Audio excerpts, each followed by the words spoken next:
शारदे के दरबार में बड़ा बढ़िया गोल मार्केट में हिट कैले रहे। बहुत सुंदर पवन सिंह गौलर उन्हें जो न करवाओ हमने मने एगो लड़की से एगो लड़का कर लिया अपन प्रेमी एगो प्रेमिका से। अच्छा वो कहले तो हमरा से क्या खवावे से प्रचारक और हंसलो तो भाग जाग जाए जहां मरो जहां मरो तोहरे यह लय के सहारा से हमारा ऐसा एगो खटाल के हिर गावा थी।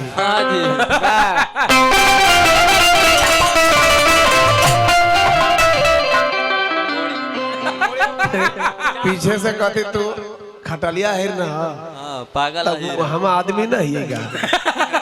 देखो देखो वो तो पलामू में वो लड़का दौड़ा लेने के लिए मैया के मैया कुत्ता काट लगे गए तो क्या करा रे बोले एगो आदमी के एगो अहीर के। अरे अहीर आदमी में गिनती ना है बाबू। अरे वो भगवान है आदमी ना कृष्ण के पागल का गलती क्या भगवान है अहीर ना। उदाहरण के लिए गोस्वामी तुलसीदास जी मानस में लिखे हैं कि अहीर किसे कहते हैं? किसे? निर्मल मन अहीर निज दासा अनोई निवृत्ति पात्र विश्वासा। ध्यान दो अमित बहुत बड़ा बात है। लाठी उठा लिया हुआ तुलसी बाबा के निर्मल मन के कोनो धरती पर कोनो आदमी ना मिलल लेकिन अहीर के उपाधि दियल गई। लेकिन ये मत मुझे कि ज्यादा लिख लेला तो कुल अहीरे हो गया। दारू शराब पी के बेटी बहन के इन्होंने गड़बड़ाए लगा तो वो अहीर ना कंस के वंश हो जाती। सही बात। कृष्ण के काम करबो तब तो अहीर के। सत्येंद्र यादव ध्यान दो बाबा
सभा पीछे सभा पवन पुकार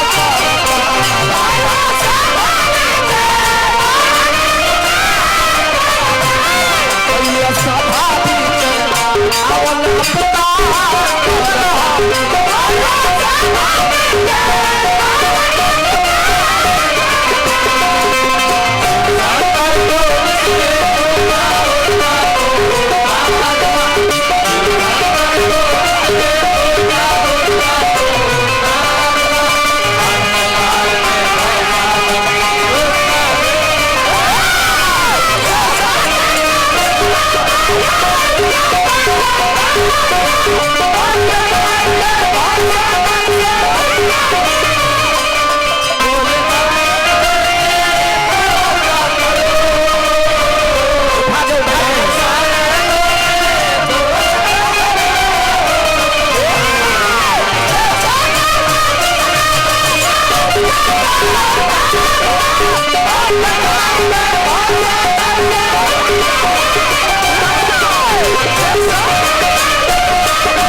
कालिदास ऐसन महामूर्ख, मूर्ख में भी महामूर्ख की उपाधि मिलल तक इनका कालिदास जी जौना गाछ के डाढ़ी पर बैठा रहले वो डाढ़ी के वो काट रहे थे। सोच ली कितना बड़ा मूर्ख थे। रत्नाकर नाम के चोर डकैत हत्यारा मर्डरी खूनी दागी मारा मुआवो काटा जीवन भर खराबे काम करे वाला कर्म करे वाला उनके रहले रत्नाकर डाकू। राम राम ना रत्नाकर ले अजब मैया की दृष्टि हो गई माता जगत जननी सृष्टि करता माता ब्रह्मांड की मालकिन जब उनकर दया दृष्टि हो गई तो कलिया से कालिदास हो गए राम के जीवन लीला लिख दिहले के तुलसीदास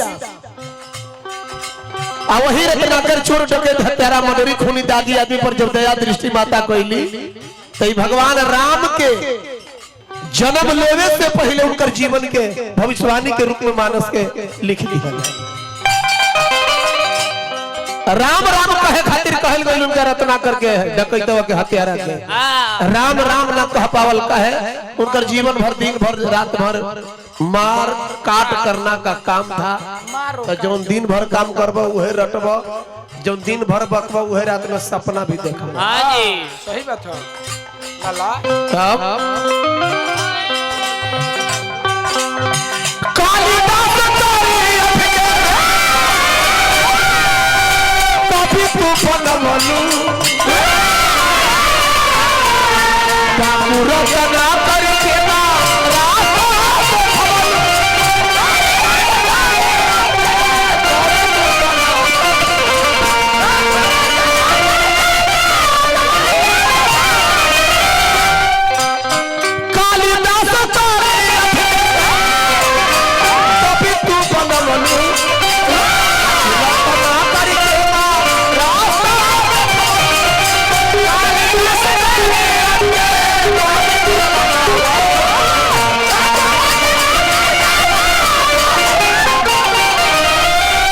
माई हमार दुख तू हरा जगदम्बा काहे कि अब कौनो सहारा लौकत बाना अपना बबुआ के पूछ परसा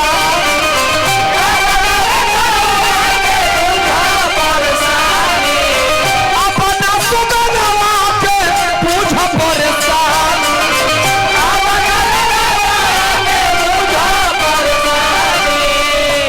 मैया सभा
चल हमारा जोधा बाबा की तरफ से पुष्प के हार आ पहला बार ब्राह्मण के हाथ से पहले पहल जतरा भइल बा।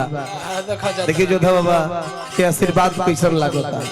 ऐसे तो ब्राह्मण के दिहल हमनी के लेबे ना करीला लेकिन रात के लिए लगे हमनी के पंडित जी के रात के लेवल जाला रात में जब लिहल जाला तब भोरे डबल करके दिहल भी जाला।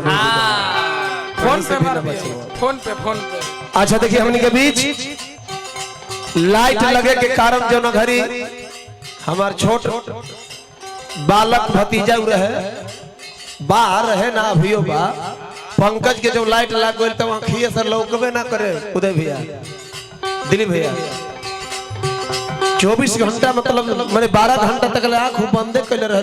बहुत चिल्ला माँ बाप चीचिया गाड़ी करके लेके औरंगाबाद पहुंचे नहीं और डॉक्टर साहब रहे थे तो भैया हमारे नमो तनी प्रदीप बदरी भैया जब जान गए कि व्यास जी पहुंच गए, इतना सेवा की, इतना मेहनत की उस बच्चा के आगे, जब 3 घंटा तक रख के एकदम दवाई पर दवाई देते जा रहे हैं। लास्ट में बोले कि हम आपको आंख खोलवा के इस बालक को यहाँ से खड़ा करके चलवा करके उसके बाद भेजेंगे। अब वो काम बद्री भैया किए हैं, इनका बहुत बहुत बड़ा आभारी है। वो बालक आज दूसरा जगह बजा रहा है, तो हम एगो पुष्प के हार से स्वागत करना चाहते हैं। बद्री बाबू आपका हाथ डॉक्टर साहब से भी ज्यादा हमारे लिए भगवान आप ही हैं। कहीं जोरदार ताली हो सरकार। वैसा विकट समय में एगो कलाकार के साथ दिहल सबसे बड़ा माला डाले तो जोरदार माला डाली तो जोरदार ताली। पवन सिंह डाली डाली कहा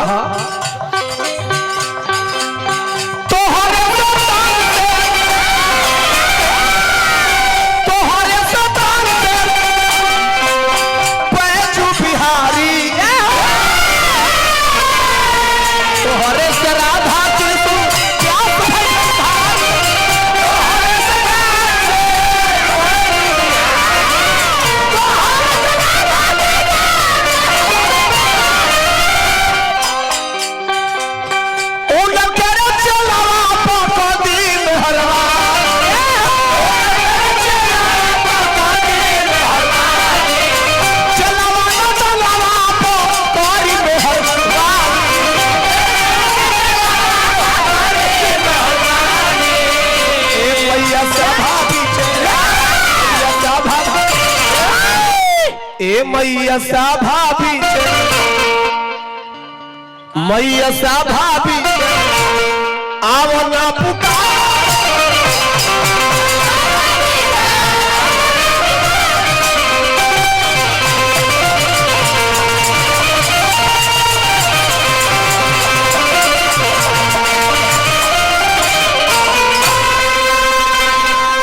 जे करके हो ना सहारा हो करो होनी है हरी मालिक एगो गईले तो एगो तैयार हो गई।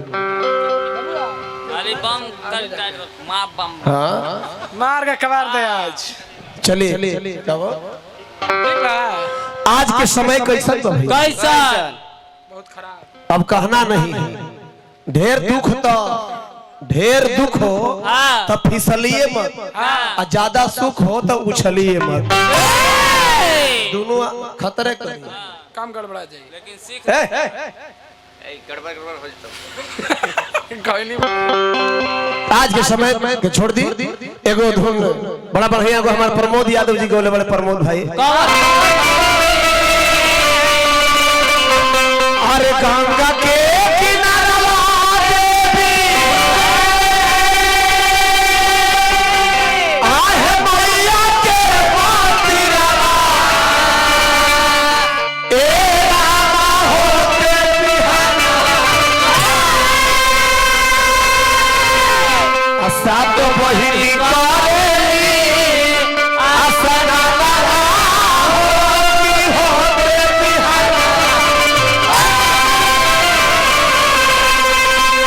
गुरुदेव तो हमारे चले गए राधा किशोर यादव जी, लेकिन लास्ट गीत उनकर मुखार बिन से ई है रहे माता सरस्वती के वंदना का।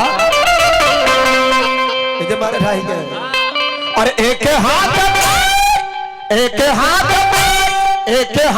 पुस्तक दूजे हाथ में सितारा हो गया।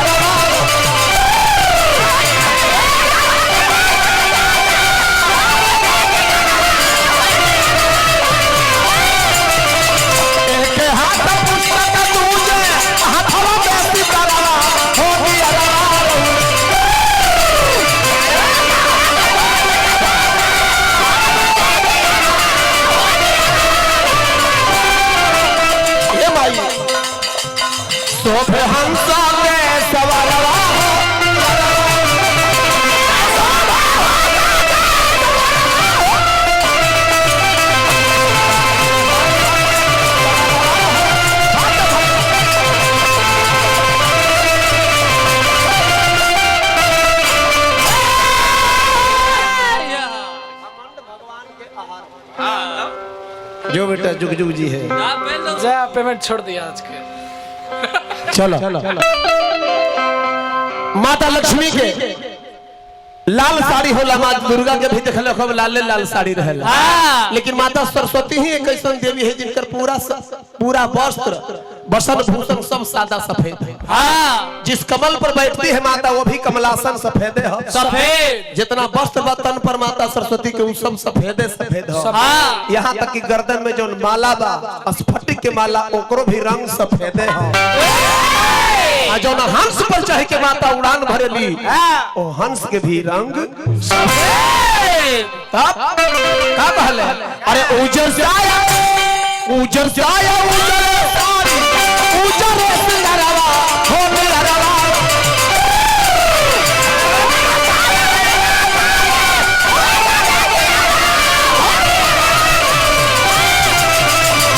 उजर साया उजर सारी उजर सिंगारवा हो मेरा रवा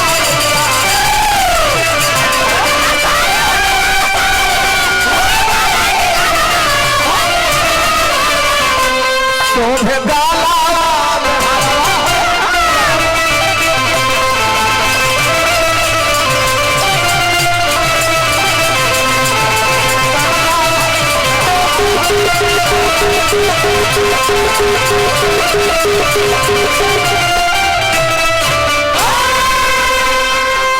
45 मिनट है, ज्यादा लंबा नहीं करे के। मुंह जाइए आदमी इतने। लक्ष्मी के, काली के, सरस्वती के, दुर्गा के पूजा कीजिए अथवा उनका पूजा मत कीजिए, लेकिन अपना सत कर्म जरूर कीजिए। चलिए हमरा डॉक्टर साहब के हाथ से पैसा मिल गया और ब्राह्मण के हाथ से अब का कहे के स्टार्टिंग देखिए दिलीप भैया, सॉरी शब्द में कितना ताकत है बताओ भाई। सॉरी अगर दो आदमी झगड़ा करा, इंसान झगड़ा करा, दो इंसान, एक आदमी अगर उठ के कह दे सॉरी, झगड़ा खत्म। अगर डॉक्टर कहीं नवाज देख के 2 मिनट के बाद कह दे सॉरी, तो इंसान खत्म। अर्थ देख ली दोनों में, जगह पर दोनों है। डॉक्टर साहब जहाँ हाथ देखल तो देखिए तो अरे अभी टिकेंगे सॉरी नवा खत्म है। ले जाइए चले जाते ना। चलिए हमारा बद्री डॉक्टर साहब की तरफ से 100 रुपए का पुरस्कार, ठीक बा, हार्दिक स्वागत अभिनंदन बा। और हाथ में अब हम का बोले धनवंतरी के ना बाबा, वह ना दवाई के आयुर्वेद के, वैसा ही रोग हो जाएगी जगह पर हाथ धरी उससे मुचा निरोग हो जाए। भगवान से प्रार्थना करो कि डॉक्टर साहब के क्लिनिक रात दिन धक्का धक 24 घंटा एकदम चलते रहो, लेकिन औरंगाबाद जिला में कहीं कोई भी बीमार ना पड़ो। कैसे चली भाई? बहुत घाटा पड़ेगा आपको। अब कैसे चली? कैसे चली से तो हम ना जानबो, लेकिन तू जाने थे 5000 का हो। अरे अच्छा, 5000 गणेश हुआ तो मिला था हमको। चल तनी 2-4 मिनट इन्होंने होवे तो का करे, सब का करे सबके हुड़का लगे है। हमार तो गाड़ी में चोरी भई, हुड़का ढोलक सब चल गया। एक बार हुड़की मिल रही है, हुड़का पहाड़ पर मिला। हुड़ गाड़ी वही स्कॉर्पियो में हुड़का चला गया, तो ये हुड़की एगो लिए ये हुड़का के अब चोरी होते तो ये है ना जीते। हुड़का के नाती है। चलो आ जाएगा एक आदमी। स्टैंड बाबा स्टैंड है।